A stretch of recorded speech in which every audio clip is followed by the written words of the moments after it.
हम दोनों अब अमृतपाल सांगा के अहले खानदान की सी हैसियत इख्तियार कर चुके थे। घर के तमाम लोग हमसे बेतकल्लुफ़ हो गए थे।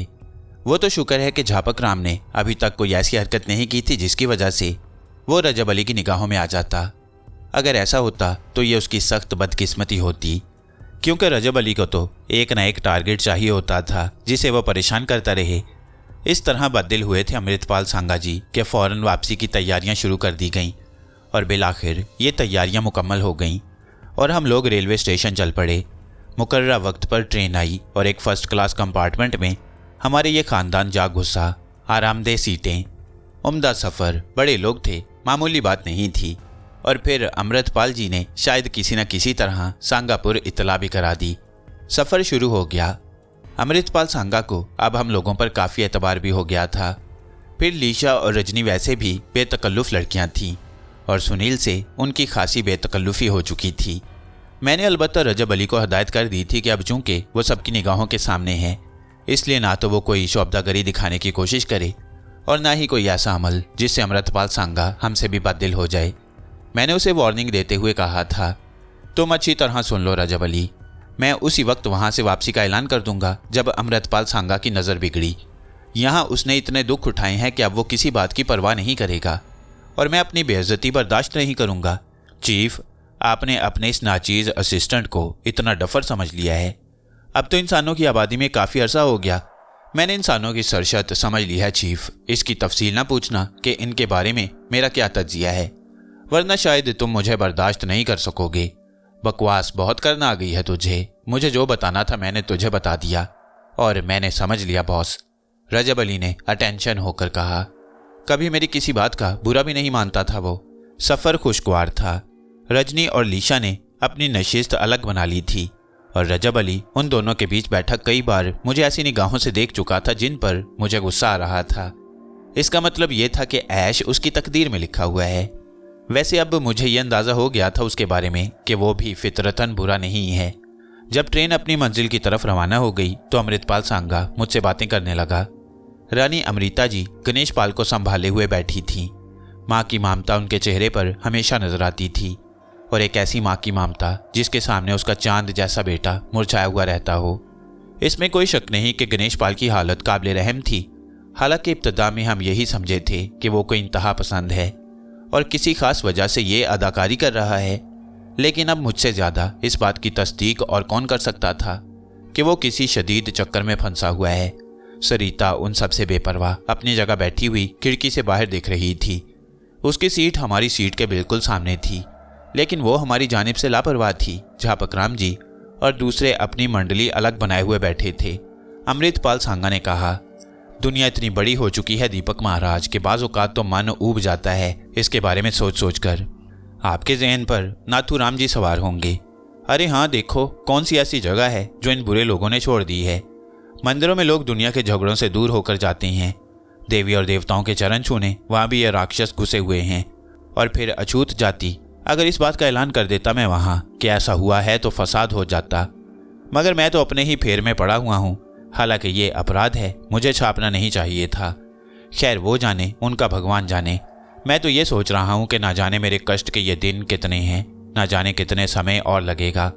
वैसे दीपक महाराज, भगवान करे तुम्हें कामयाबी हासिल हो। मेरी एक बात ज़रूर सुन लेना। जी सांगा जी, मैंने कहा, जगतपाल को मन में ज़रूर रखना। जैसे भी काम करो उस पापी पर नज़र ज़रूर रखना। मेरा मन अंदर से कहता है, बात केकावती की हो या किसी और की, लेकिन उसके पीछे जगतपाल का हाथ ज़रूर है। वो पापी कभी हमें सुख की सांस लेते देख ही नहीं सका। हमेशा जोड़ तोड़ में लगा रहा। अरे बड़े नुकसान पहुंचाए हैं उसने मुझे, पर मैं टालता रहा, ये सोच कर के क्या फ़ायदा। इंसान से इंसान को दुख नहीं पहुंचने चाहिए। मगर भैया ये तो हमारी सोच है, दूसरों की सोच को हम नहीं बदल सकते। बहुत बुरा हो चुका है ये संसार, क्या कहें और क्या ना कहें। जगतपाल से आखिर आपका झगड़ा किस बात पर है? लो बता तो चुके हैं तुम्हें। सांगापुर हमारी पुरखों की ज़मीन है और हम वहीं आबाद रहे हैं। जगतपाल का बराबर का हिस्सा है, मगर वो हमेशा ही इन कोशिशों में मसरूफ़ रहा कि हमारे बाग ले ले, ज़मीनें ले ले। अरे मेहनत की है हमारे आदमियों ने उन ज़मीनों पर, सोना उगलती हैं वो अपनी ज़मीनों पर मेहनत करे, भगवान उसे भी देगा। मगर ना भैया ना जाने क्या क्या कोशिशें कर चुका है। बाढ़ आई तो ससुरे ने लाखों रुपया खर्च करके हमारी ज़मीनों को पानी के नीचे डुबोना चाहा, मगर भगवान की नज़र सीधी हो तो मनुष्य इंसान का कुछ नहीं बिगाड़ सकता। बस उसकी ये कोशिश भी नाकाम रही। बंद बनवाए कि हमारी ज़मीनों का पानी सूख जाए, मगर हम भी कोई मिट्टी के माधो तो है नहीं। हमने भी अपना बंदोबस्त कर लिया। बस ऐसी ही हरकतें करता रहता था पापी, मगर ये नहीं मालूम था कि इतना गहरा घाव लगा देगा हमारे सीने पर। इस बार उसने सच में हम पर वार किया है। बस भगवान ही से दुहाई है, और क्या कह सकते हैं हम। मैं आंखें बंद किए अमृतपाल सांगा की बातें सुनता रहा। जो वाक़यात इल्म में आए थे वो गुजरे हुए वाक़यात से मुख्तलिफ नहीं थे। बहरहाल ये एक अनोखी कहानी थी जो केकावती के बारे में सुनाई गई थी। ना जाने ये केकावती कौन है और इसका क्या चक्कर है। अब जो कुछ भी होगा सामने आ जाएगा। मैं हूँ और फिर सबसे ज़्यादा शरीर जिन है, जो इस वक्त भी दोनों लड़कियों से चिमटा बैठा हुआ है। बड़ा दिलचस्प मामला था। मेरा दिल पूरी तरह उस जाने मुतवज्जा था। ट्रेन का ये सफ़र जारी रहा। मैंने ख़ास तौर से ये बात महसूस की थी कि अमृतपाल सांगा के दिल में रजब अली के लिए कोई ऐसी बात नहीं थी, क्योंकि उसने एक बार भी लड़कियों से उसकी बेतकल्लुफ़ी को तशवीश की निगाहों से नहीं देखा। मैं भी कम अज़ कम इस बात से मुतमईन था, वरना रजब अली को और मोहतात कर देता। सफ़र ख़त्म हुआ। हम एक दूसरे बड़े स्टेशन पर उतरे थे और यहाँ मैंने शानदार गाड़ियाँ देखीं जो अमृतपाल सांगा जी के इस्तकबाल के लिए आई थीं। इसी से मैंने ये अंदाज़ा लगा लिया कि अमृतपाल सांगा ने जिस तरह भी किया हो अपनी वापसी की इत्तला सांगापुर पहुंचा दी थी। गाड़ियों में मुलाजमीन मौजूद थे। कई ऐसे लोग भी थे जो उम्र रसीदा थे। अमृतपाल सांगा की कैफियत यहाँ आकर एकदम बदल गई। वो पहले से ज़्यादा पुरवकार नजर आने लगा। अपनी मुमलिकत में अपना रख रखाव रखना बेहद ज़रूरी होता है। अब मुझे उसके अंदर वही रख रखाव नज़र आ रहा था और मैंने भी ऐसा ही तरीका इख्तियार कर लिया। मौका मिला तो रजब अली से कहा, रजब अली अब ज़रा मोहतात रहना है। ओके सर, ओके बॉस, आप बिल्कुल मुतमईन रहें। मैं सूरत हाल की नज़ाकत को समझ रहा हूँ। और इसके बाद वाकई रजब अली ने इस बात का ख्याल रखा। लड़कियाँ, गणेश पाल, मैं और ये छोटा सा ख़ानदान एक बहुत बड़ी गाड़ी में बैठ गया। बाकी गाड़ियाँ हमारे तहफ़्फ़ुज़ के लिए थीं। जिस तरह ये काफ़िला चला उससे ये भी अंदाज़ा होता था कि अमृतपाल सांगा की क्या हैसियत है। फासला काफ़ी तवील था, लेकिन शानदार गाड़ियों में सफ़र महसूस भी नहीं हुआ। रास्ते हरे भरे और सरसब्ज थे। फिर अमृतपाल सांगा ने मुझे बताया कि यहाँ से उसकी ज़मीनें शुरू हो जाती हैं। दोनों सिमत बाग बिखरे हुए थे, फलों से लदे हुए बाग, जिनके किनारे माली खड़े हुए अमृतपाल सांगा का स्वागत कर रहे थे। बहुत दूर तक ये बाग चले गए। फिर पगडंडियाँ शुरू हो गईं। अमृतपाल सांगा ने बताया कि इनके अकब में उसके खेत फैले हुए हैं। इसमें कोई शक नहीं था कि अमृतपाल सांगा एक राजा या नवाब की हैसियत रखता था। बहुत बड़ा जागीरदार था वो, क्योंकि जहाँ से उसकी ज़मीनों का आगाज़ हुआ था वहाँ से उसकी असल बस्ती तक का सफ़र खासा तवील था। ये तमाम ज़मीनें उसी की मलकियत थीं। इससे यह अंदाज़ा होता था कि उसकी क्या हैसियत होगी। फिर हम सांगापुर पहुँच गए। आबादी के बारे में तो सही तौर पर अंदाज़ा नहीं हो सका कि उसकी कितनी वुसअत है, लेकिन साफ़ सुथरी और नफीस आबादी थी, जिसे देखकर मैं बहुत मुतासिर हुआ। सड़कें, गलियां, बाजार पुख्ता थे। मकानात भी खूबसूरत नजर आ रहे थे। अमृतपाल सांगा ने इस सिलसिले में भी मुझे बताया, वैसे तो तुम हमारी बस्ती घूमोगे पूरी, लेकिन अभी से मैं ये बात बता रहा हूँ कि इस बस्ती पर मैंने बड़ी मेहनत की है। ये सड़कें, गलियां, बाजार सारे के सारे कच्चे थे। बिजली भी नहीं थी हमारी बस्ती में। मैंने ज़िंदगी की तमाम आसाइशें इन लोगों को फराहम की हैं और उनसे इनका कोई मुआवजा नहीं लिया। हालांकि इसमें सारे के सारे मेरे गुलाम ही नहीं हैं, अपने अपने तौर पर भी ज़िंदगी गुजारने वाले लोग हैं, लेकिन मैंने सबको आसानियाँ फराहम की हैं क्योंकि ये मेरी जिम्मेदारी थी। मैंने इस बात को तस्लीम किया। फिर हम एक इतनी खूबसूरत हवेली पहुँच गए जिसे हवेली कहना ही अजीब लगता था। पूरा नगर आबाद था। ये भी वसी और इस वसअतों में नाहमवार ज़मीनें फैली हुई थीं। उनमें जगह जगह छोटी छोटी इमारतें बनी हुई थीं जो मुख्तलिफ तफरीहात के लिए मौजूद थीं। असल इमारत भी बहुत शानदार थी और उससे मुत्तसिल एक और छोटी इमारत नज़र आ रही थी जो ज़रा कदीम तर्ज की बनी हुई थी। सदर दरवाजे के सामने तमाम गाड़ियाँ रुक गईं और स्वागत करने वालों ने यहाँ भी हमारा स्वागत किया। भांत भांत के लोग नज़र आ रहे थे, जिनमें मुलाजमीन की तादाद बहुत ज़्यादा मालूम होती थी। बाकी शायद कुछ रिश्तेदार भी होंगे जो अमृतपाल सांगा जी के साथ ही रहा करते थे। कई कीमती और मुख्तलिफ रंगों की गाड़ियाँ खड़ी हुई थीं। मुझे ये अंदाज़ा नहीं था कि अमृतपाल सांगा इतनी शानदार हैसियत के मालिक होंगे। खुद रजब अली भी इन तमाम चीज़ों को देखकर शशतर था, लेकिन शुक्र है उसने ज़ुबान से कोई ऐसी बात नहीं निकाली जो उस वक्त मेरे लिए बायसे उलझन बन जाती। अलबत्ता वो गहरी निगाहों से इस पूरे माहौल को देख रहा था। ये एक खानदान की रिहाइश है चीफ? हाँ, मैंने आहिस्ता से कहा। कमाल है, हमारे तुम्हारे मसाइल किस कदर मुख्तलिफ हैं। तुम्हें अपनी इमारत जाहिर करने के लिए ये सब कुछ करना पड़ता है, हमें इसकी ज़रूरत ही नहीं होती। किसी खंडर में आबाद हो गए, किसी टूटे मीनार पर बसेरा कर लिया, और कुछ ना हो तो किसी घने दरख्त में चले गए। अल्लाह अल्लाह खैर सल्ला। अमृतपाल सांगा जी ने गणेश वगैरह को अंदर भिजवा दिया और फिर हमारी तरफ मुतवज्जा हुए तो रजब अली ने कहा, इस मौजू पर तफसीली गुफ्तगू होगी चीफ। मैंने इस बात को बहुत महसूस किया है। मैं खामोश हो गया। अमृतपाल हमें साथ लिए हुए अंदर दाखिल हो गया। इमारत अंदर से भी बेहद खूबसूरत थी। अमृतपाल सांगा यहाँ आकर कितने ही रिजर्व हो गए हों, लेकिन उन्होंने हम दोनों की पजीराई कम नहीं की। वह मुलाजमों को हमारे बारे में हदायत देने लगे और मुलाजमों ने ऊपरी हिस्से में एक बड़ा कमरा हमारे लिए सजा दिया। हालांकि इस अजीमुशान हवेली में बहुत कमरे थे, लेकिन मैंने अमृतपाल सांगा जी से यही कहा कि हमें कोई एक जगह काफ़ी होगी, और इसके बाद यकीनी तौर पर यह सांगा जी ही की हदायत होंगी कि मुलाजमों की फ़ौज हमारी खातिर मदारत में लग गई। रानी अमृता गणेश को लेकर अंदर चली गई थी। रजब अली ने गर्दन हिलाकर आंखें भींचते हुए कहा, चीफ, तुम्हारे इन इंसानों की दुनिया भी वाकई बहुत अजीब है। जिस तरह यह आदमी भटकता फिर रहा था, उससे यह अंदाज़ा नहीं होता था कि यह इस कदर साहिब हैसियत होगा। वैसे चीफ, सच बताऊं, तुम लोगों ने अपनी ज़िंदगी को खुद ही घुन लगा लिया है। वो कैसे जनाब फ़िलासफ़र साहिब? नहीं चीफ, इस वक्त मैं बिल्कुल संजीदा हूँ। मैंने ज़िंदगी के इतने रुख देखे हैं कि मुझे अफसोस होता है। बाज़ लोग चिलचिलाती दोपहर में सड़कों पर बोझ उठाए ज़िंदगी के बोझ को घसीटते फिरते हैं, और बाज़ लोगों का तरीक़ा ज़िंदगी ये है। बहुत बड़ा तज़ाद है। ये हकीकत है कि अपनी आसाइशों के लिए इंसान को खा गया है। बेहतर ये नहीं है चीफ कि सब यकसां ज़िंदगी गुजारें जैसे हम जिन। हमारे यहाँ भी हैसियतें होती हैं, लेकिन ऐसी नहीं कि एक ज़िंदगी की हर खुशी से महरूम हो जाए और दूसरा ज़िंदगी की हर नेमत से मालामाल हो। हमारे लिए वीराने ही काफ़ी हैं, जहाँ ना हमें पूरा साइश ज़िंदगी की ज़रूरत होती है, ना ऊंचे ऊंचे महलात की। बस बसेरे वाली बात है, और हमें ये सब कुछ बुरा नहीं लगता। अपना अपना तर्ज ज़िंदगी है रजब अली।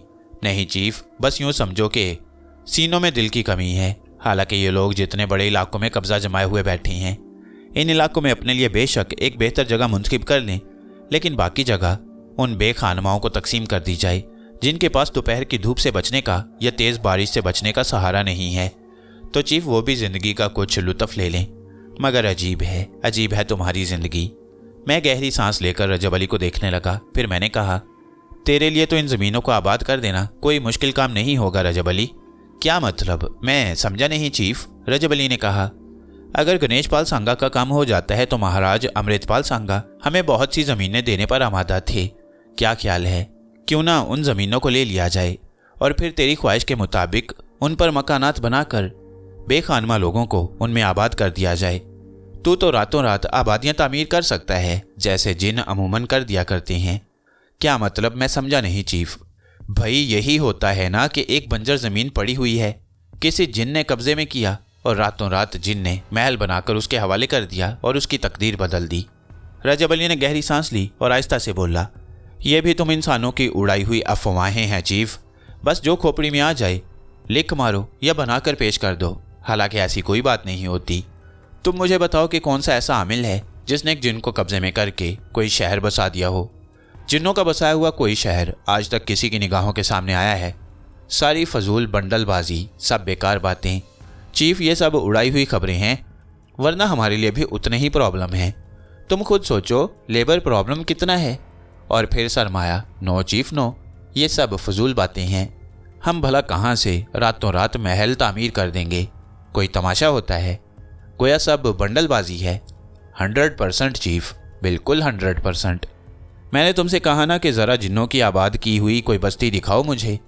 ये बस्तियां बस तुम्हारी दुनिया के लोग किताबों और अफसानों ही में आबाद कर दिया करते हैं। जो दिल चाहे लिख दें, कलम हाथ में होता है, भला उन्हें कौन रोकेगा।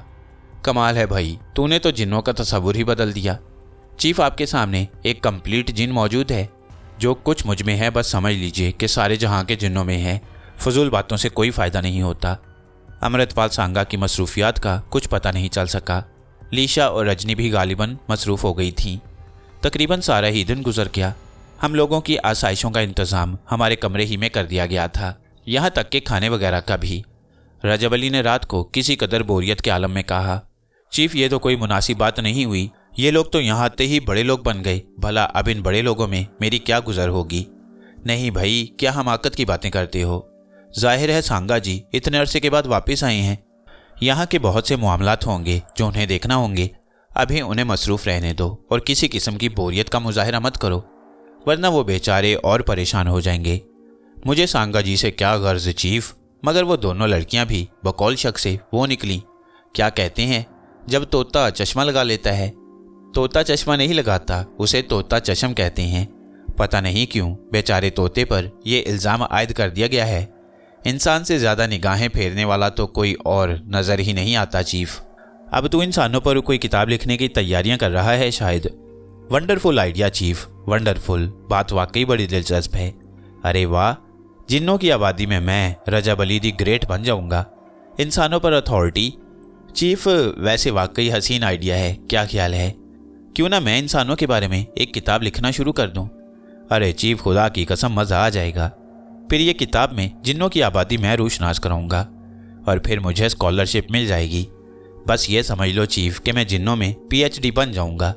मैं हंसता रहा और रजब अली संजीदगी से सोचता रहा। फिर उसने कहा, very good chief, very good.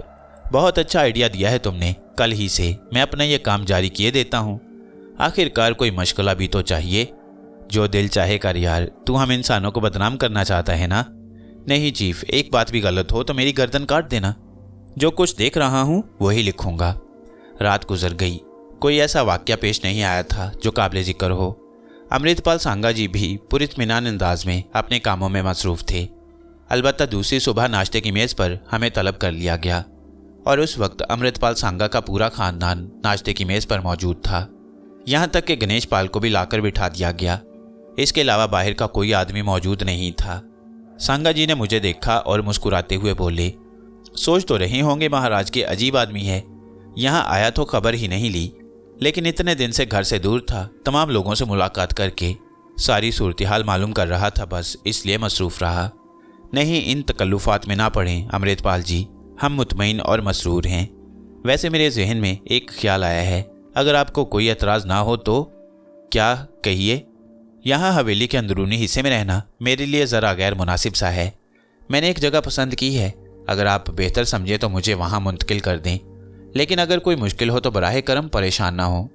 Amritpal ने अजीब सी निगाहों से मुझे देखा, फिर बोले, जब आप ऐसी बातें करते हैं दीपक महाराज तो मुझे बड़ी हैरत होती है। रात को भी आपने फलों पर गुजारा किया। इस वक्त भी मैंने ख़ास तौर से अपने बागीचे के फल मंगवाए हैं। ना हमारे साथ खाते हैं, ना हमारे बर्तनों में पानी पीते हैं। यूँ लगता है जैसे आप हमें अछूत समझते हैं। अमृतपाल सांगा जी, मेरे और आपके दरमियान ये बात पहले ही से तय हो गई थी कि खाने पीने की तकलीफ़ मैं आपको नहीं दूंगा। चूँकि सांगापुर में मेरा ये इब्तदाई दिन था, इसलिए मैंने आपसे ये फल कबूल कर लिए, वरना आप यकीन कीजिए ये एक ज़रूरत है, हमारी एक मजबूरी है। आपको इस बात का अंदाज़ा तो होगा कि जो कुछ हम कर रहे हैं उसमें हमें भी कुछ ऐसे मरहलों से गुजरना होता है जो आप लोगों की समझ में नहीं आएंगे। बस ये उसी का एक हिस्सा है, वरना ना हम आपको अछूत समझते हैं, ना किसी तौर अपने आप से कमतर। आप ऐसी बातें करके हमें अफसोस का शिकार क्यों करते हैं? अरे अरे, भगवान की सौगंध, शायद गलती हो गई मुझसे ये अल्फाज अदा करके। बस ऐसे ही मैं अमृता से बात कर रहा था। मन तो ये चाहता है कि सारे संसार की चीज़ें आपके सामने ढेर कर दूं, मगर आप कुछ स्वीकार ही नहीं करते। खैर, ये आपकी अपनी मर्ज़ी। आप इसके लिए बिल्कुल चिंता न करें। मैं अब आपसे ये बात नहीं कहूँगा। हाँ, वो कौन सी जगह है जो आपने अपने लिए मुंतखब की है? गालिबन आपकी कोठी की वो अनेक्सी है जो बाएं सिमत छोटी सी इमारत की शक्ल में नज़र आती है।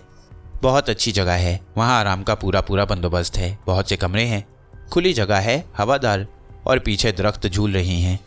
अगर आप वहाँ मुंतकिल होना चाहते हैं तो मैं आपके लिए अनेक्सी खाली कराए देता हूँ। वैसे भी वहाँ रहता कोई नहीं है, बस यूं ही मेहमानों के लिए ही खाली पड़ी हुई है। लेकिन असल में हम आपको मेहमान समझते कहाँ हैं। बस तो ये बहुत मुनासिब बात है, आप मेरे लिए उसी जगह इंतज़ाम कर दें, मुझे खुशी होगी। अभी मुलाजमों को हदायत दिए देता हूँ। लीजिए ये फल खाइए, मैंने अपने ख़ास बाग से आपके लिए ही मंगवाए हैं। नाश्ते में आप और कुछ तो लेंगे नहीं हमारे साथ? बस मैं ये चाहता हूँ कि आपको किसी किस्म की कोई तकलीफ़ ना दूँ। आप खुद सोच लें महाराज कि आप जैसे मेहमान को बुलाकर किसी को कोई तकलीफ़ हो सकती है। लेकिन जो मजबूरी आपने बताई मैं उसे भी मन से मानता हूँ। जादू मंत्र के खेल ही निराले होते हैं। पता नहीं आपको भी क्या क्या करना पड़ता होगा। मैं आपको इस काम के लिए मजबूर नहीं करूँगा। नाश्ते में फल वगैरह ही खाए गए, यहाँ तक कि हम फलों का जूस भी नहीं लिया करते थे, क्योंकि ये जूस हमें उनके बर्तनों में लेना पड़ता और इस बात को ना मैं पसंद करता ना रजब अली। बाहर तौर मज़हब का यह मामला ज़रा बिल्कुल मुख्तलिफ था और इस सिलसिले में हम कोई तकल्लुफ़ नहीं कर सकते थे। नाश्ते से फरागत हासिल करने के बाद अमृतपाल सांगा ने कहा, नीचे बहुत सी गाड़ियाँ खड़ी हुई हैं, ड्राइवर हर गाड़ी पर आपको मुस्ताद मिलेगा, बल्कि नीले रंग की एक गाड़ी मैं अनेक्सी के सामने ही खड़ी करा दूंगा। सांगापुर की सैर भी कर लीजिएगा और मेरे लिए जो भी खिदमत हो मुझे बता दीजिएगा। मैं ज़रा मसरूफ़ रहूँगा। रजनी, लीशा और सरिता को हदायत कर दी है मैंने कि आप लोगों का पूरा पूरा ख्याल रखें। रजब अली का चेहरा खिल उठा। हम लोग वहाँ से अपने कमरे में वापस आ गए। रजब अली ने कहा, चीफ यहाँ से निकलकर क्यों भाग रहे हो? तेरी वजह से। क्या मतलब? तू अपनी हरकतों से बाज नहीं आएगा, कम से कम थोड़े से फासले से बेहतरी रहेगी। खैर चीफ, तुम अच्छी तरह जानते हो कि मैं इतना बुरा आदमी नहीं हूँ। बहरहाल मैं नाखुश नहीं हूँ, बल्कि मुझे ताज्जुब है कि तुमने वो जगह कहाँ से देख ली जिसके बारे में तुमने अमृतपाल सांगा से कहा। तुझे भी दिखा दूँ। मैंने कहा और रजब अली को साथ लेकर उस खिड़की पर पहुँच गया जो अकबी सिमत में खुलती थी। यहाँ से अनेक्सी की इमारत साफ नजर आती थी और इस वक्त भी यही अंदाज़ा हो रहा था कि वहाँ कोई रहता नहीं है। तो ये बात है, तुमने यहाँ से जगह ताड़ ली थी। वैसे चीफ, आदमी तुम भी बहुत ऊंचे हो। हकीकत यह है कि मैं अभी तक तुम्हें मुकम्मल तौर पर समझने में नाकाम रहा हूँ। मैंने कोई जवाब नहीं दिया। थोड़ी देर के बाद कुछ मुलाजमीन आ गए। रजनी और लीशा भी उनके साथ थीं। दोनों शरारत से मुस्कुरा रही थीं। रजब अली ने उन्हें देखकर कुर्बान हो जाने की अदाकारी की। लीशा कहने लगी, पिताजी ने कहा है कि हम आपको नेक्सी में पहुंचा दें, तो फिर पहुंचा दो ना। रजब अली ने दोनों हाथ ऊपर करते हुए कहा और लीशा हंस पड़ी। फिर बोली, चलो रजनी, सुनील जी को वहां पहुंचा दें। वो दोनों इस तरह आगे बढ़ी जैसे वाकई रजब अली की बगलों में हाथ डालना चाहती हूँ, लेकिन रजब अली जल्दी से सीधा खड़ा हो गया। कमाल है लीशा जी, आप तो मजाक को भी हकीकत का रूप देने पर आमादा रहती हैं। अब तो आप मेहमान हैं हमारे, आपकी हर ख्वाहिश का एहतराम करना हमारा फ़र्ज़ है। लीशा ने कहा। हैं? रजब अली हैरत से मुंह फाड़ कर बोला। फिर मेरी तरफ देखकर उसने शरारत से आंख मारी। मैंने संजीदगी से कहा, चलो सुनील, हम वहाँ मुंतकिल हो जाएं। लीशा और रजनी से तुम जिस तरह चाहो बाद में बात कर लेना। ओके दीपक जी महाराज, चलिए। सुनील ने इस वक्त मुझे चीफ या बॉस कहने से गुरेज किया था। अनेक्सी भी बहुत शानदार थी। हमारे लिए यहाँ भी तमाम आसाइशों का बंदोबस्त कर दिया गया। नीले रंग की वो गाड़ी भी जिसके बारे में अमृतपाल सांगा ने कहा था आकर खड़ी हो गई और एक ड्राइवर उसके करीब मौजूद था। लीशा और रजनी कहने लगी, अगर आप एक आध दिन और सब्र कर लें तो हम आपको खुद सांगापुर की सैर कराएंगे। चूँकि बहुत दिन से निकले हुए हैं इसलिए हमारे भी सारे काम अधूरे पड़े हुए हैं। आप लोग इत्मीनान से अपना काम करें और हमारी बिल्कुल फिक्र न करें। हम लोग सही मायनों में मेहमान नहीं हैं, बल्कि हम तो आपके ख़ानदान ही के अफराद हैं। आप यकीन करें, हमें भी ऐसा ही महसूस होता है। रजनी ने इस बार संजीदगी से कहा, वैसे ख़वातीन, मैं आप लोगों की हर एक्टिविटी में आपका साथ दूंगा। आप मुझे जब और जहाँ चाहें तलब कर सकती हैं। बेहतर है। आप तो बस क्या कहें आपके बारे में। बेहतर है दीपक साहब के सामने कुछ भी ना कहें, यह ज़रा मुख्तलिफ किस्म के इंसान हैं। रजब अली बोला। रजनी और लीशा कहने लगी, तो फिर अब आपका क्या इरादा है? क्या बताएं, वो जो कहते हैं ना कि अरमा तो बहुत सी हैं दिल में, पर अर्ज़े तमन्ना कैसे हो। तो फिर हमें इजाज़त दीजिए, जब आप अर्ज़े तमन्ना की ज़रूरत पैदा कर लें अपने दिल में तो इजहार कर दीजिएगा। अच्छा, हम चलते हैं। दोनों चली गईं और रजब अली सर पकड़ कर बैठ गया। जी तो चाहता है कि जूता उतार कर तेरी खोपड़ी पर 10 लगा दूं। 10 नहीं चीफ, 20 होने चाहिए। 10 में कुछ नहीं बिगड़ेगा। अब आप देखिए ना किस किस तरह से वो दावतें दे रही हैं। और मैं आपको यकीन कीजिए चीफ, बाज़ औक़ात तो तालियां बजाने को दिल चाहता है। क्या मतलब? खुशी की तालियां नहीं चीफ, बल्कि आपके यहाँ जो एक ख़ास नस्ल देखी जाती है और वो जिस अंदाज में तालियां बजाती है, बस उस अंदाज में। मेरे अलग से कह कहा निकल गया। मैंने कहा, तो क्या तुम्हारे यहाँ वो ख़ास नस्ल नहीं होती? नहीं चीफ, ये अल्लाह का बड़ा शुक्र है कि हम लोग 2 ही सिनफों में तकसीम हैं। मर्द सिर्फ मर्द होते हैं और औरतें औरतें। अच्छा, अब फजूल बातें बहुत हो गई, मुझे थोड़ी देर आराम करने दो। मैं सोचना चाहता हूँ और मैं बाहर जाना चाहता हूँ। जाओ, लेकिन जो कुछ मैंने कहा है उसका पूरा पूरा ख्याल रखना। कमाल है चीफ, मेरे कान ये जुमला सुनते सुनते पक गई, लेकिन आपकी जुबानी से अदा करते करते नहीं घिसी। तेरे बेकाबू हो जाने का जो खतरा रहता है ना मुझे। नहीं चीफ, इत्मीनान रखिए। इस बार बल्कि आखिरी बार आपसे कह रहा हूं कि आपकी इज्जत को कहीं भी किसी जगह दांव पर नहीं लगाऊंगा। Thank you Rajab Ali, thank you very much, मैंने कहा और रजब अली मेरी इजाज़त से कमरे से बाहर निकल गया। मैं जानता था कि वो क्या हरकतें करने के लिए गया हुआ है, लेकिन उसके लिए भी मैंने उसे समझा दिया था कि माफूकुल फितरत जाहिर करने की कोशिश ना करे, वरना हमारा खेल यही मुश्किल हो जाएगा। उसके जाने के बाद मैं मनसूबाबंदी करने लगा कि मुझे कहाँ से अपने काम का आगाज़ करना चाहिए। बहुत से पिछले मुशाहिदात थे, इस किस्म के वाक़यात पेश आ चुके थे और पसे मंज़र में कोई ना कोई नमूदार हो जाता था, लेकिन ज़रूरी नहीं था कि हर बार एक ही अंदाज हो। जिस तरह गणेश पाल सांगा का जहन तारीक नज़र आया था और मेरी इंतहाई कोशिश के बाद उसमें से एक चेहरा निकला था जिसकी तस्दीक रानी अमृता ने कर दी थी, उससे यह अंदाज़ा होता था कि मामला कोई नई ही मुश्किल रखता है और उसके पसे मंज़र में कोई पुरस्कार कहानी मौजूद है। यह भी हो सकता है कि पिछले मुशाहिदात की मानिंद इस बार भी कोई शख्सियत ही मंजर आम पर आए, जैसे अमृतपाल सांगा ने जगतपाल का नाम लिया। बहरहाल इसके बावजूद मुझे हर पहलू पर निगाह रखनी चाहिए। पहले तो इस अजीमुशान कोठी या हवेली में बसने वालों का जायज़ा लेना होगा, किसके इन मामलात से ज़्यादा मुफादात वाबस्ता हैं। जगतपाल तो एक सुना सुना नाम था, लेकिन हो सकता है किसी ने ऐसा माहौल पैदा कर दिया हो कि निगाहें जगतपाल की जानिब उठ जाएं। ऐसा भी तो होता है। और फिर मेरे सोचने का अंदाज तो बिल्कुल ही मुख्तलिफ था। मैं लगे बंदे उसूलों पर नहीं सोचता था, क्योंकि मेरा माजी जो कुछ था वो बिल्कुल ही अलग चीज़ था।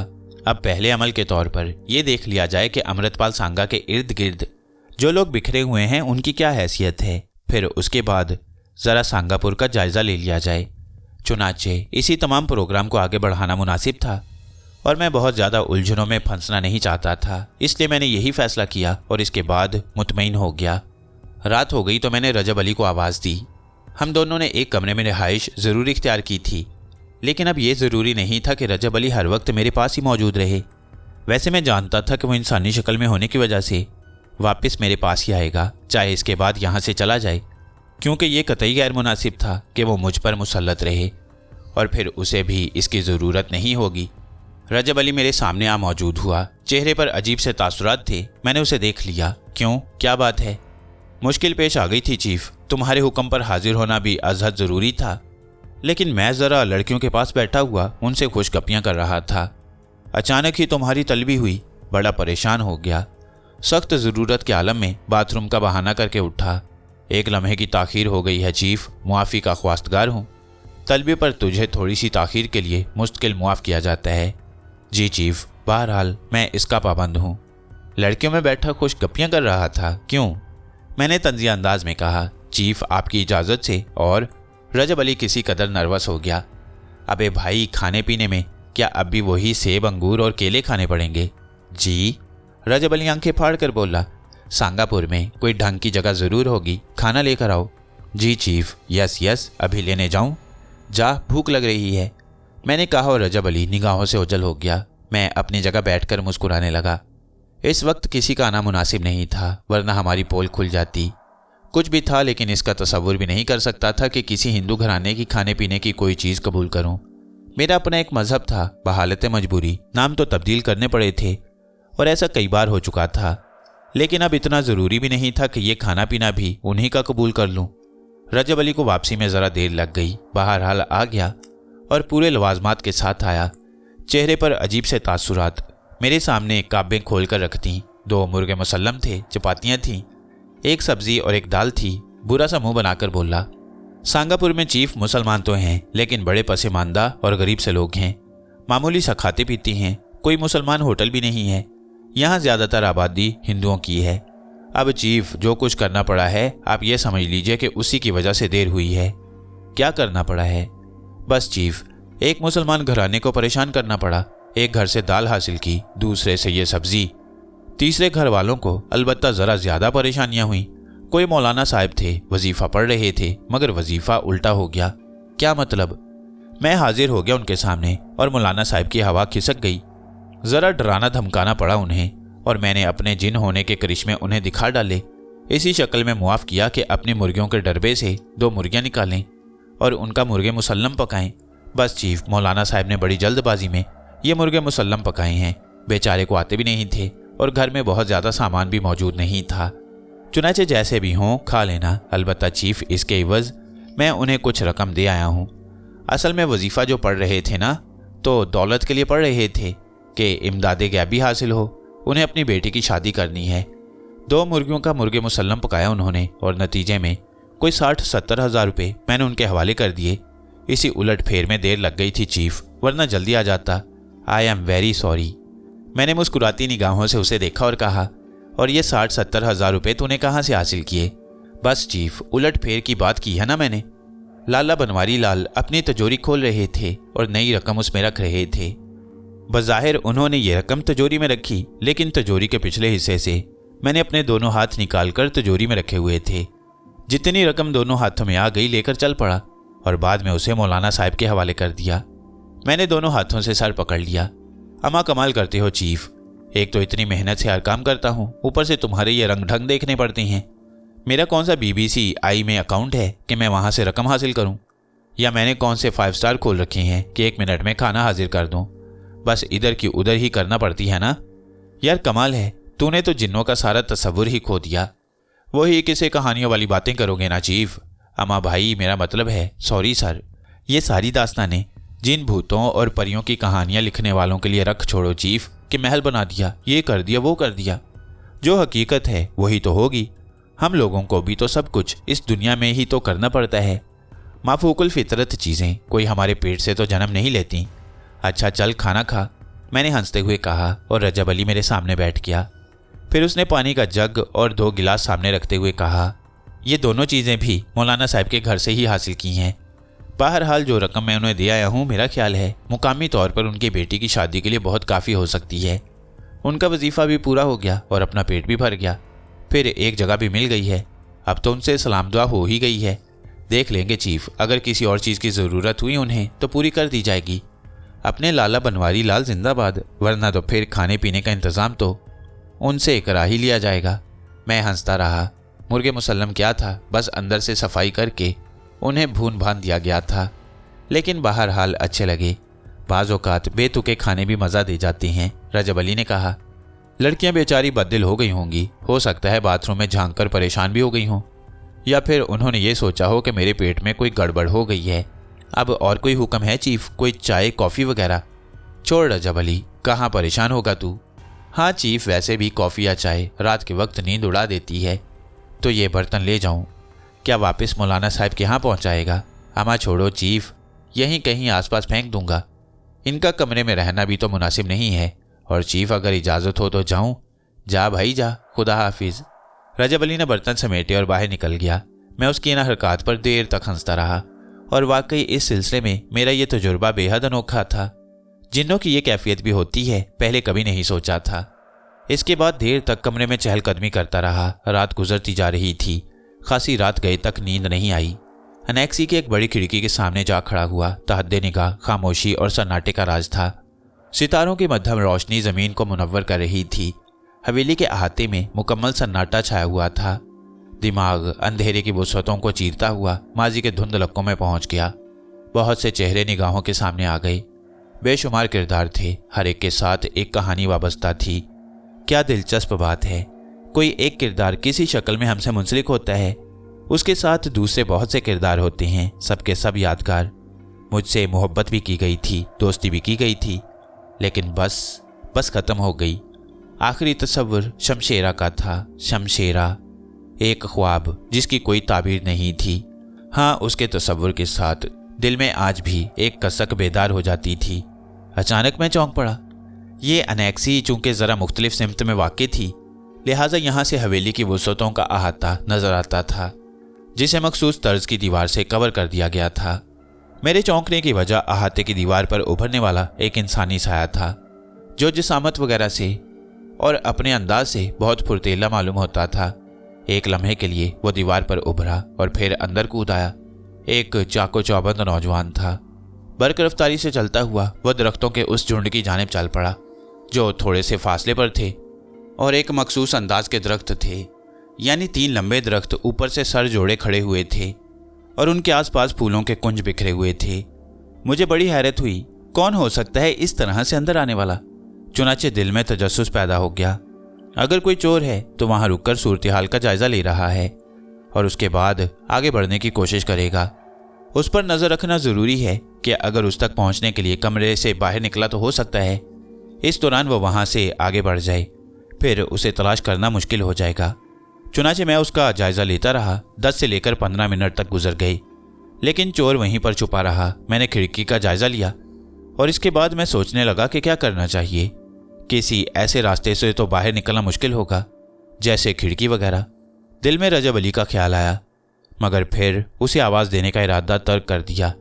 उसके लिए तो मुश्किल नहीं था चोर तक पहुंचना, लेकिन मैं वहां तक इस तरह नहीं जा सकता था। एक बार फिर जरा चौंकना पड़ा, क्योंकि बड़ी इमारत के अकबी हिस्से से मैंने एक लड़की को उस झुंड की जाने बढ़ते देखा।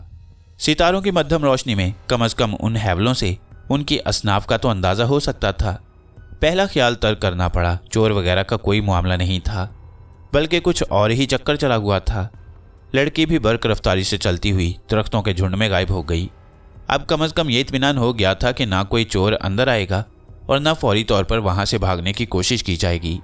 चुनाचे मैंने बर्क रफ्तारी से जूते पहने और बाहर निकल आया। अनेक्सी में हमारे अलावा और कोई नहीं था। हमारे खादिम जो हमारी ज़रूरियात की तकमील के लिए मौजूद रहा करते, हमसे आखिरी ख्वाहिश पूछकर इजाज़त मिलने पर वापस जा चुके थे। वैसे वो अनेक्सी ही के किसी कमरे में आराम कर रहे होंगे, लेकिन कम से कम जाग नहीं रहे होंगे, इसलिए मुझे बाहर निकलने में कोई दिक्कत नहीं हुई। बाहर निकलने के बाद मैंने माहौल का जायजा लिया। वो लोग जो कोई भी थे, उन्हें किसी की आमद से होशियार नहीं होना चाहिए था। दरख्तों के उस झुंड तक पहुंचने के लिए मुझे एक लंबा चक्कर काटना पड़ा, लेकिन इस तरह मैं वाकई उन लोगों की निगाहों से महफूज रहा। झुंड के अकबी हिस्से में पहुंचते ही मुझे अंदाज़ा हो गया कि मैंने उन लोगों को खोया नहीं है। वो अपनी जगह मौजूद हैं। उनकी मध्यम मध्यम आवाज़ें सुनाई दे रही थीं। उनके फरिश्तों को भी गुमान नहीं होगा कि रात के इस हिस्से में कोई उनकी ताक में हो सकता है। चुनाचे वो अपने आप को बिल्कुल महफूज समझ रहे थे। मैं सांस रोके हुए उनसे इतने फासले पर पहुंच गया कि उन्हें देख भी सकूं और उनकी बातें भी सुन सकूं। हाँ रूपी, बस यूँ समझ लो जीवन में कठिनाई ही कठिनाई हैं। ना जाने भगवान ने हमारे मुकद्दर में क्या लिखा है। मुकद्दस को कोसने से कोई फ़ायदा नहीं सरिता।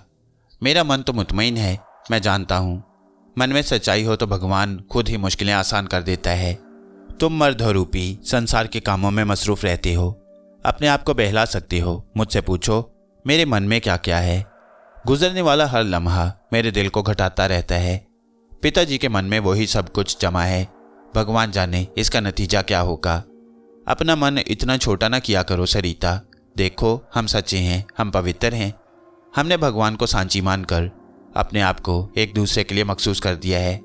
मन मिल गए हैं, तन ना मिल सके तो क्या होगा। मर तो नहीं जाएंगे ना, दूर ही हो जाएंगे ना। एक दूसरे को साल 6 महीने में एक दफ़ा देख भी लें तो आंखों की प्यास तो बुझ जाएगी। हाँ बस करना तो है तो एक काम, ना तुम संसार में किसी और को अपनाओगी ना मैं, और इसके लिए हमें मेहनत करना होगी। खैर इसकी जिम्मेदारी तो मैं लेती हूँ। अगर मुझे ज़बरदस्ती किसी और के हवाले करने की कोशिश की गई तो फिर मौत अपना लूँगी। मुझे पहले से बता देना कि ऐसा हो रहा है तो इससे क्या होगा। एक बहुत बड़ी चिता बनाएंगे हम किसी मंदिर के पीछे हिस्से में। बस उस चिता तक तुम भी पहुंच जाना, मैं भी आ जाऊंगा। दोनों उसमें जलकर राख हो जाएंगे। भगवान की सौगंध, इससे अच्छी मौत और कोई नहीं हो सकती। भगवान ना करे, हाँ भगवान ना करे, लेकिन अगर भगवान ने ऐसा किया तब भी हम उसकी मर्जी को स्वीकार कर लेंगे। मैं हैरानी से ये बातें सुन रहा था। एक चीज़ तो मैंने देख ली थी कि लड़की सरिता थी। वो संजीदा लड़की जिसके चेहरे पर हमेशा एक गंभीरता छाई रहती थी और जो अपने भाई के लिए हमेशा परेशान नजर आती। मोहब्बत करती है वो इस शख्स से, लेकिन यह है कौन। अब इनके दरमियान मदाखलत तो किसी तौर मुनासिब नहीं थी। वैसे भी पाकीज़ा फितरत थे दोनों, और जो गुफ्तगू कर रहे थे वो मुतासिर करने वाली थी।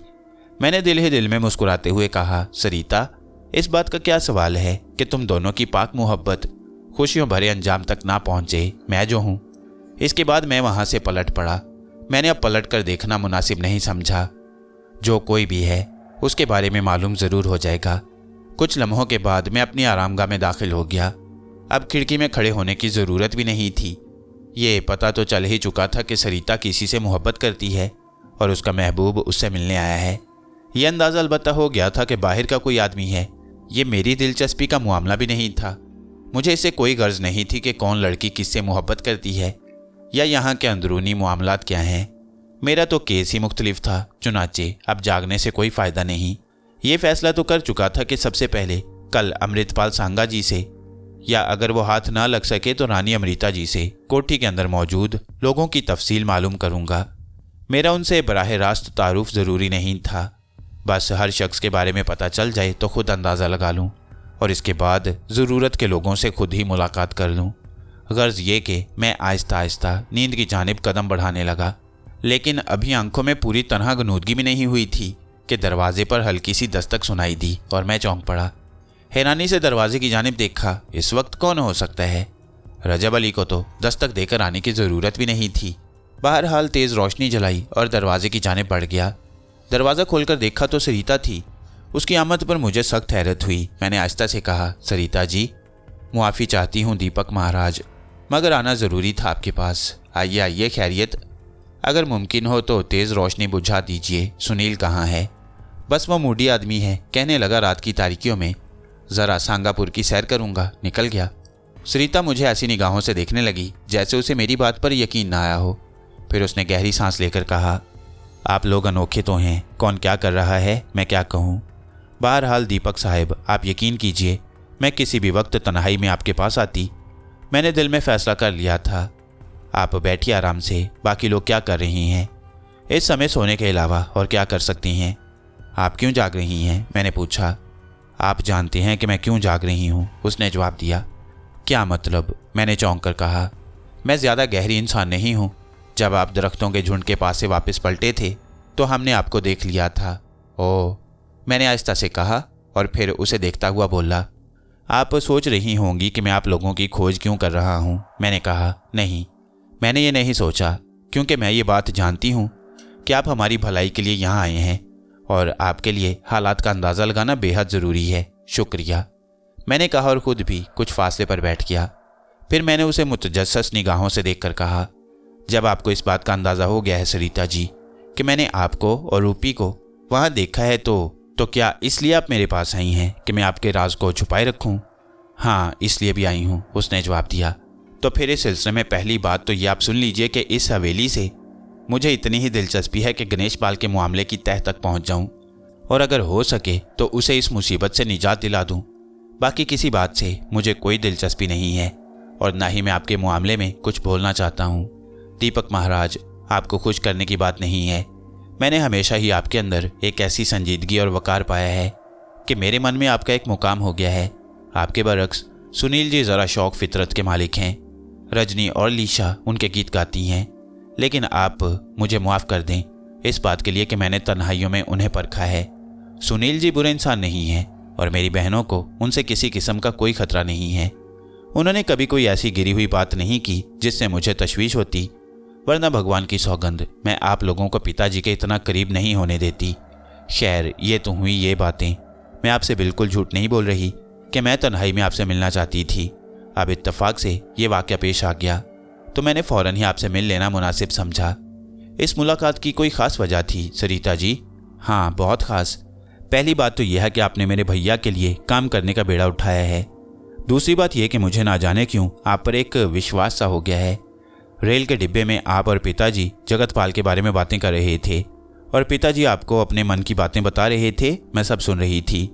मैंने उसी वक्त फैसला कर लिया था कि आपसे इस मौजू पर बात करूंगी। मैं खामोशी से सरिता को देखता रहा। चंद लम्हात खामोश रहने के बाद उसने कहा, रूपपाल जगतपाल ही का बेटा है, जिसे मैं प्यार से रूपी कहती हूँ।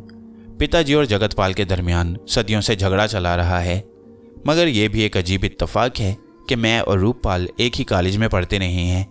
हम दोनों एक दूसरे को जानते हैं, लेकिन हमारे दिलों ने माता पिता के बीच में चली आने वाली उस दुश्मनी को कबूल नहीं किया और हम एक दूसरे से प्रेम करने लगे।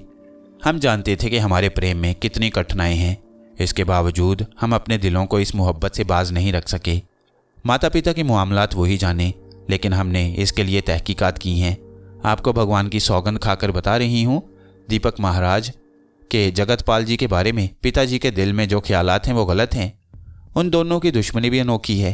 पिताजी के मन में ये ख्याल है कि जगतपाल जी उनकी कुछ ज़मीनें हासिल करना चाहते हैं। ये बात सच है, मगर जगतपाल जी ने और भी आसपास की बहुत सी ज़मीनें खरीद ली हैं। वो उन ज़मीनों से दिलचस्पी ज़रूर रखती हैं, लेकिन ना तो पिताजी ने और ना ही कभी जगतपाल जी ने उन ज़मीनों पर कब्जा जमाने की कोशिश की है। असल में उनकी दुश्मनी पुश्तों से चली आ रही है। जानते हैं क्यों? नहीं, बताइए कि ऐसी पुश्ती दुश्मनी किस बिना पर है? वक्त का आप खुद तयन कर लीजिएगा। राणा सांगा का दौर आपके इलम में होगा। राणा सांगा ही की नस्ल से हैं हम लोग, खरे और उसी के औलादों में से। जब राणा सांगा को मुसलमानों के हाथों नुकसान पहुंच रहा था तो एक बार उसने जगतपाल परिवार के राजा से मदद मांगी और राजा रतनपाल ने उसकी मदद करने से इनकार कर दिया, जिसकी वजह से राणा सांगा को बहुत नुकसानात उठाना पड़े। और उस दौर के कुछ लोगों ने ये कसम खा ली कि रतनपाल के खानदान को कभी मुआफ़ नहीं करेंगे और उससे दुश्मनी की बुनियाद डाल लेंगे।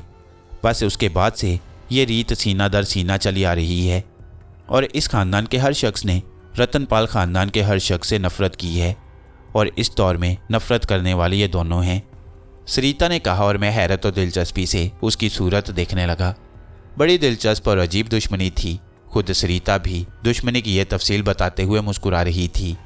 उसके खामोश होने के बाद भी मैं कुछ लम्हे खामोश रहा। फिर मैंने कहा, और आप लोगों ने ये दुश्मनी ख़त्म कर दी। अव्वल तो बात ही अकल की नहीं है। आप खुद सोचें ये दुश्मनी कैसी है। फिर मैं इस इत्तफाक के बारे में आपको बता चुकी हूँ, सरिता ने कहा। लेकिन ये आप कैसे कह सकती हैं सरिता जी कि जगतपाल इस सिलसिले में निर्दोष हैं? रूपपाल से मेरी बात हो चुकी है। उसने कहा था कि उनके घर के माहौल में जंतर मंतर का कोई दखल नहीं है, कोई इस बारे में सोचता भी नहीं है।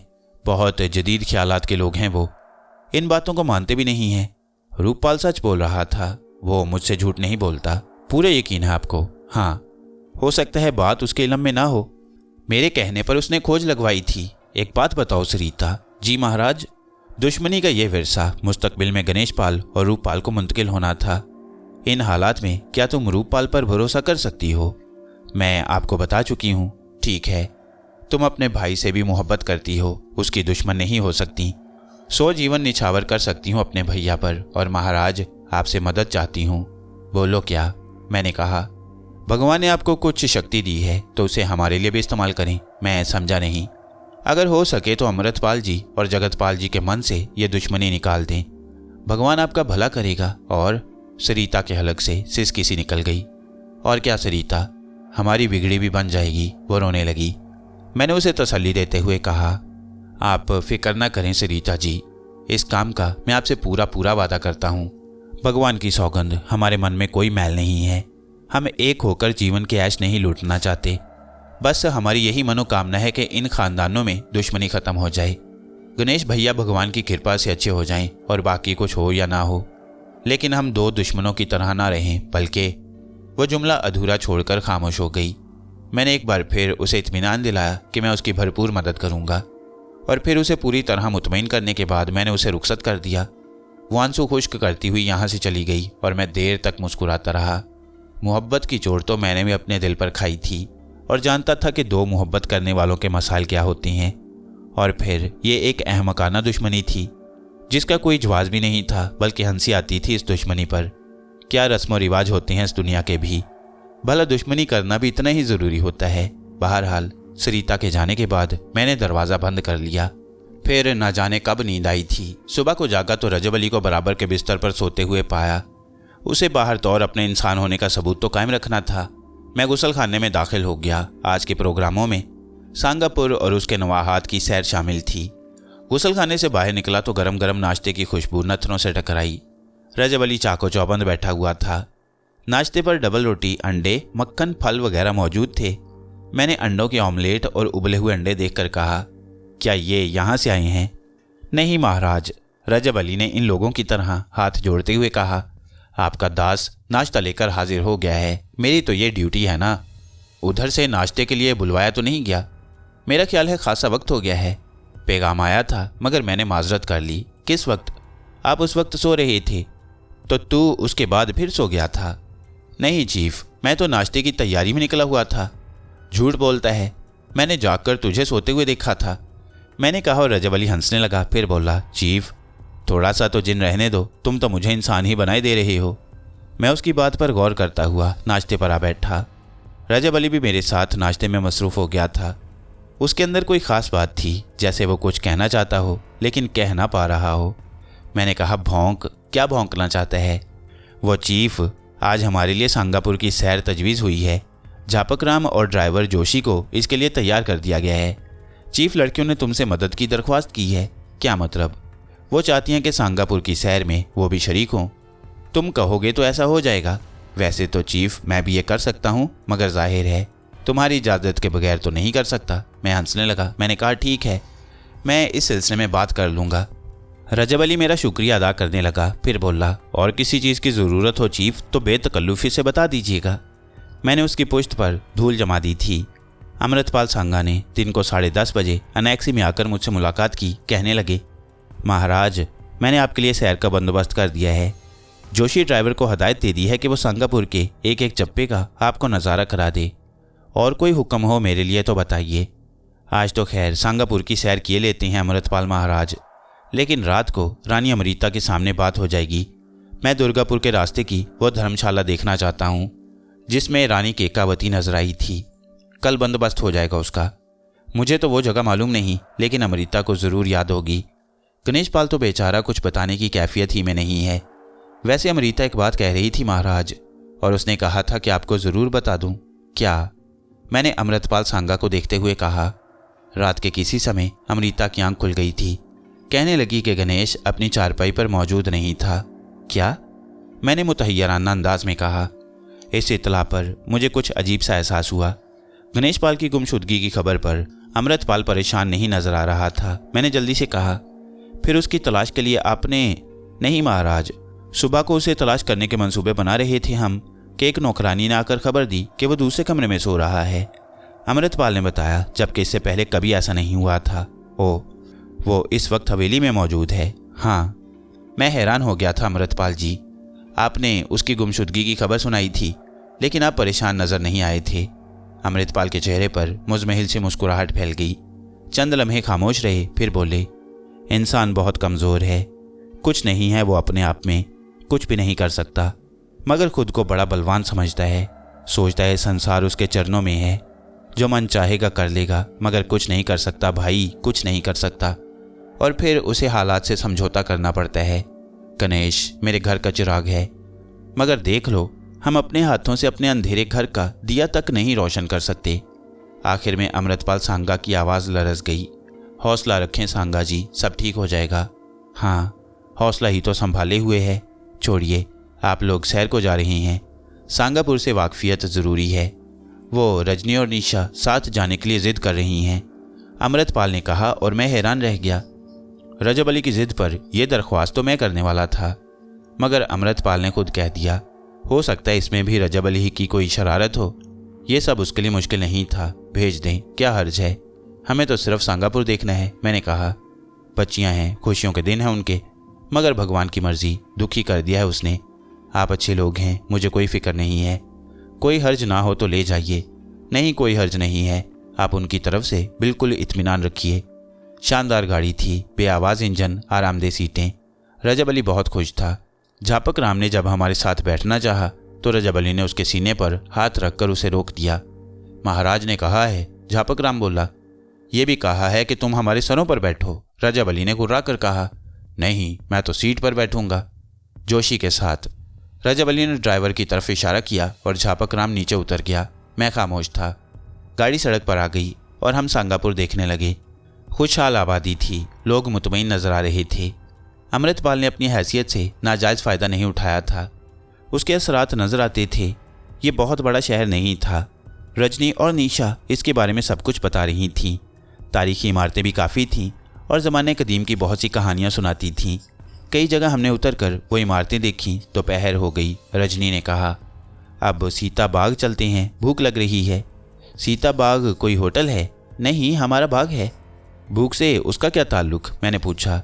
नहीं, मेरा मतलब है खाना वहाँ जाकर खाएंगे, हमने खाने का बंदोबस्त किया है, निशा बोली। फिर चौंक कर कहने लगी, क्या आप आज भी हमारे साथ खाना नहीं खाएंगे? मैंने एक लम्हे सोचा और फिर नरम लहजे में कहा, असल में निशा, मैं अमृतपाल सांगा जी को सारी तफसील बता चुका हूँ और उन्होंने मेरी बात मान ली है। भावभेद की बातें करने की किसी को इजाज़त नहीं होती, लेकिन मैं ये भी नहीं चाहता कि तुम हमारे बारे में दिल में कोई बुराई लाओ। वैसे तो हम बिल्कुल आम से लोग हैं और हमारे अंदर कोई ख़ास बात नहीं है। लेकिन ये जो टूने टोटके होते हैं ना, जादू मंत्र के लिए इंसान को कुछ बरत रखनी होती हैं। हमें हदायत है कि हम 7 साल तक घर की पकी हुई कोई चीज़ ना खाएं, बल्कि फलों वगैरह पर ही गुजारा करें। ये बताने की बात नहीं थी। मैंने तुम्हें इसलिए बता दी कि दिल छोटा ना करना, बस एक मजबूरी है जिसकी वजह से हम तुम्हारे साथ खाने को मना करते हैं, और कोई बात नहीं है। मैंने इस अंदाज में उन्हें समझाया कि बात उनकी समझ में आ गई। रजनी ने कहा, हाँ ये बात तो है, साधु संत ऐसे काम करते हैं, मगर बुरा ना मानिएगा दीपक जी, आपने बहुत नौजवानी की उम्र में संसार त्याग दिया है, और फिर आप जैसे त्यागी तो ना देखे ना सुने। भरी जवानी, खूबसूरत चेहरा, बिल्कुल किसी कॉलेज के स्टूडेंट लगते हैं, और फिर हंसमुख भी, अच्छी अच्छी बातें करने वाले। आपके साथ तो मन चाहता है कि खूब हंसी मजाक किया जाए, पर डरते हैं कि आप कहीं बुरा ना मान जाएं। अजीब सा लगता है ये सोचकर कि आप ऐसे धर्मात्मा हैं। मंदिरों में रहने वाले साधु संतों की तो अलग ही सूरतें होती हैं, और उनसे ऐसी बातें करने को मन भी नहीं चाहता।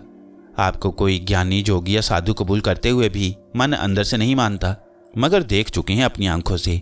सुनील जी ने तो उस दिन कमाल ही कर दिया था, अंडों में से बच्चे निकाल दिए।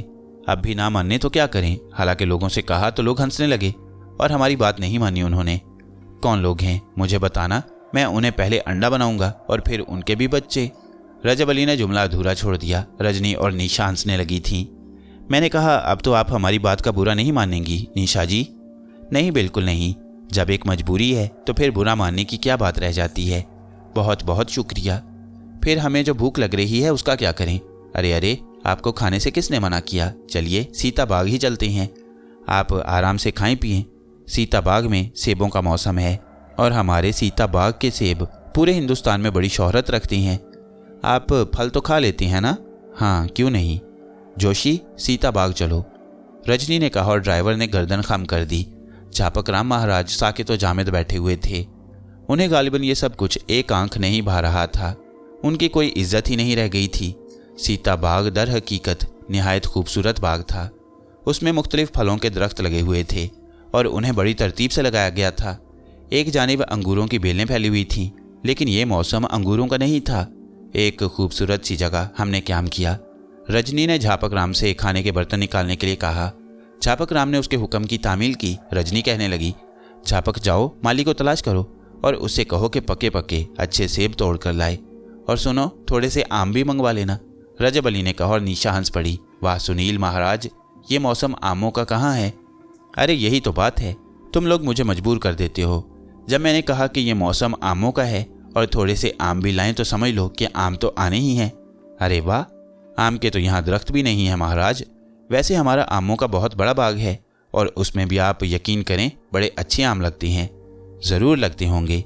अब ये देखो, ये सामने जो दरख्तों पर पीले पीले आम लटक रहे हैं, ये डाल के पक्के आम हैं। सामने के दरख्तों पर दर हकीकत सेब लदे हुए थे, पीले रंग के सेब, जिनका एक ख़ास मज़ा होता है। रजनी और निशा हंस पड़ी, फिर बोली, सुनील महाराज, हमारा ख्याल है आप किसी अच्छे डॉक्टर से अपनी आंखें टेस्ट करा लीजिए। वो आम नज़र आ रहे हैं आपको? दीपक महाराज, इन लड़कियों को समझाइए, वो आम ही हैं। झापक राम, जो हमसे जला हुआ था ख़ास तौर से, रजब अली से जल्दी से बोला, तो फिर ऐसा करें महाराज, आम आप तोड़ लाएं, मैं सेबों के लिए जाता हूँ। तुम्हारा नाम झापक राम है, कहीं ऐसा ना हो कि मैं तुम्हारा नाम बदलकर झांपड़ राम रख दूँ। क्या कहते हो तुम? वो आम नहीं है, वो आम नज़र आ रही हैं आपको। जाओ, उनमें से थोड़े से आम तोड़ कर लाओ, रजब अली ने हुक्म दिया। मैं समझ गया कि वो बहक रहा है, मेरी तरफ देख भी नहीं रहा था कि मैं उसे कोई इशारा कर दूं। रजनी और निशा हंस रही थीं। झापक राम ने कहा, निशा जी आप बताइए मैं क्या करूं? मैं तो आना भी नहीं चाहता था, मगर सांगा जी मुझे ऐसी ही मुसीबतों में फंसा देते हैं। अच्छा यूं करो झापक राम, अगर वो दरख्त आमों का ना हो तो मैं तुम्हें 1000 रुपये इनाम दूंगा, और अगर उसे तुम खुद ही आम तोड़ कर लाओ तो फिर यूं करना कि आधे घंटे तक यहाँ मुर्गा बने रहना। महाराज बुरा ना मानने तो एक बात कहूँ, झापक राम ने तीखे लहजे में कहा। ज़रूर ज़रूर, इरशाद हो। 1000 रुपये मुझे ना दें आप उस पर से आम तोड़ लाएं। आप आम ले आए तो मैं मुर्गा बन जाऊंगा आधे घंटे तक, और अगर ना लाए तो क्षमा चाहता हूँ। रजनी और निशा जी, महाराज सुनील को मुर्गा बनना पड़ेगा।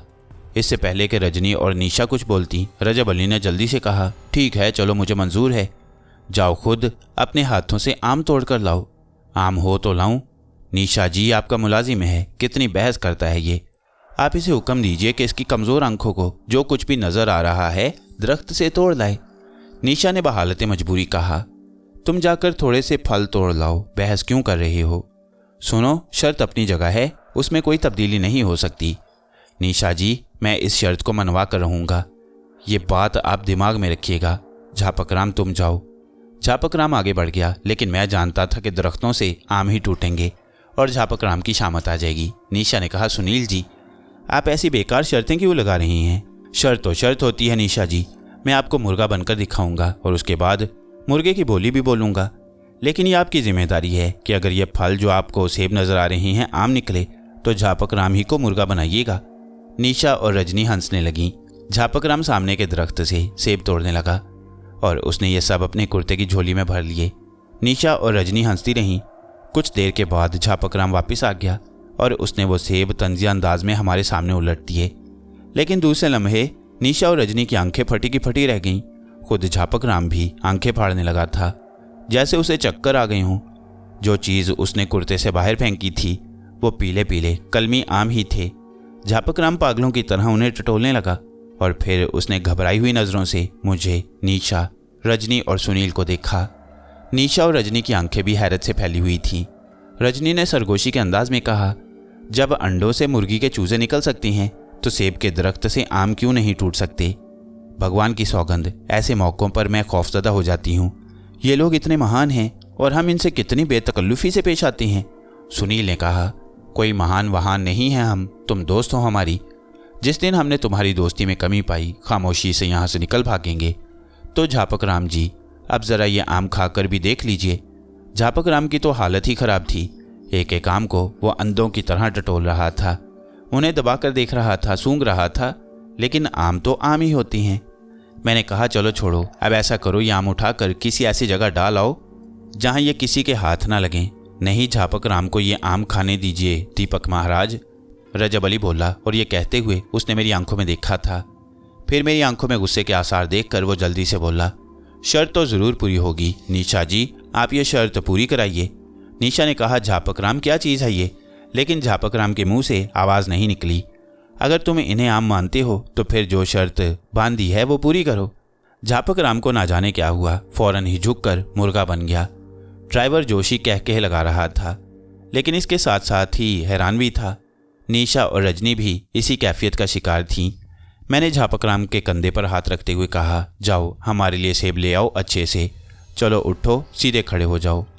मेरे कहने से झापक राम खड़ा हो गया और फिर ऐसा भागा कि पलट कर भी ना देखा। मैंने जोशी से कहा, जोशी तुम ये आम ले जाकर किसी ऐसे गड्ढे में डाल दो जहाँ किसी की नज़र इन पर ना पड़े।